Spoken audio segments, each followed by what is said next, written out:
Good evening and thanks for watching KGNS News. I'm Harry Sullivan. And look at this. This is either our desk is on fire or it's Halloween. Touching down about 10 minutes ahead of schedule, Air Force One landed here at McAllen International Airport with President Donald Trump as well as Senators Ted Cruz and John Cornyn. They held a round table with other community leaders as well as Mayor Pete Saenz of Laredo. They held that right after Trump departed back for Washington, D.C.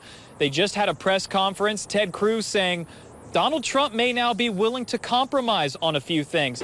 Thanks, Ann. I am with the mayor re-elect here at his campaign headquarters. Covering the border, a defense official says the Department of Homeland Security has asked the military to provide more help securing the U.S.-Mexico border. No decision has been made by Acting Defense Secretary Pat Shanahan, but in the past, the Pentagon has provided help when asked.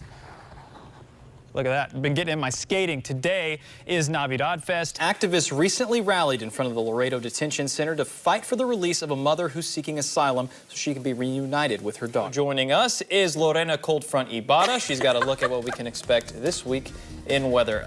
Brisk, to say the least. There's a new version of the board game Monopoly that caters to a different kind of audience. The new game centers around people who were born between the year 1981 and 1996, also known as those stinking millennials. The tagline for the new game is, forget real estate, you can't afford it anyway. In this game, players don't buy properties. Instead, they buy experiences, such as going to a 3-day music festival, a week-long meditation retreat, or crashing on a friend's couch. It's all about living in the now, Mindy, in the now. Okay. Who needs to save money? Meanwhile, customs agents close to $1 million in unreported currency at International Bridge 2. The incident happened on Friday when an agent referred a vehicle to a secondary inspection.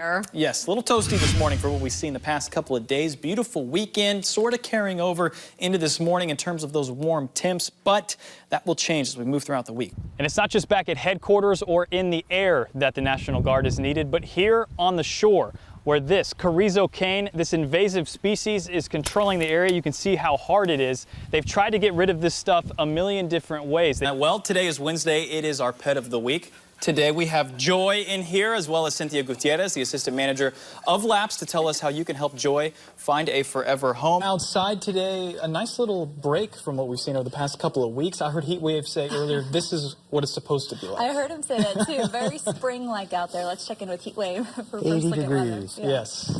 And the new Congress is off to a rocky start as the federal government remains under a partial shutdown. Republicans and Democrats appear to be digging in their heels on Capitol Hill. KGNS Washington correspondent Alana Austin interviews Texas GOP Senator John Cornyn about the political stalemate and ongoing concerns at the border. One Laredo resident is accusing the former Rio Bravo police chief of stealing her mail in the middle of the day, and she says she has the video to prove it. Rosa Peguero says that back in December, a Rio Bravo patrol car drove down their street and stopped at their mailbox.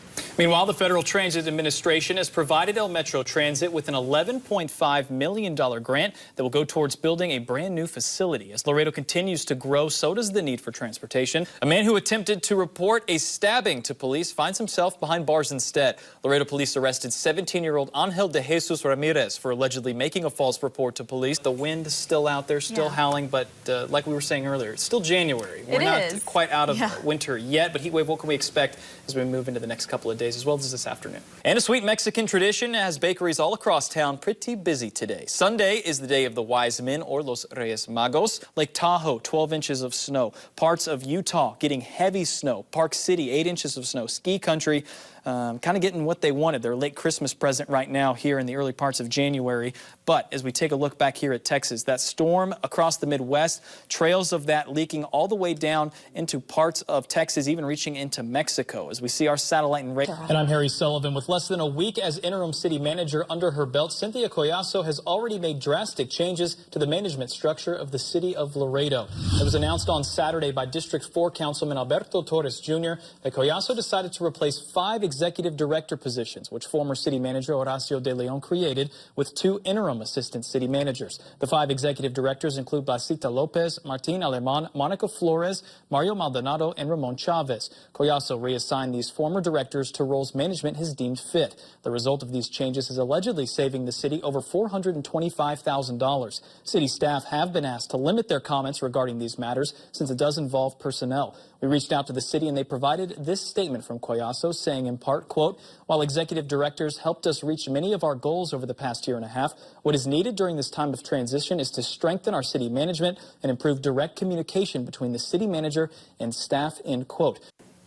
Welcome back. 6:44 here on this Monday as we kick off the last 15 minutes of news commercial free. In national news, there's still no sign of an imminent agreement on the border wall. Finally, before you go, penguins with happy feet went out to play at Northeast China's Giant Ice Festival. The flightless birds live in an Arctic-themed aquarium in the Chinese city that plays host to the festival. Workers at their Polar Land Aquarium home released half a dozen of them into their slick outdoor ice. They're even used to near zero temperatures. It looks like happy feet, but just in real life. How cute is that? No right. ice around here, but yes. Well, that's all the time we have. We'll see you right back here on KGNS News at noon. Have a good morning.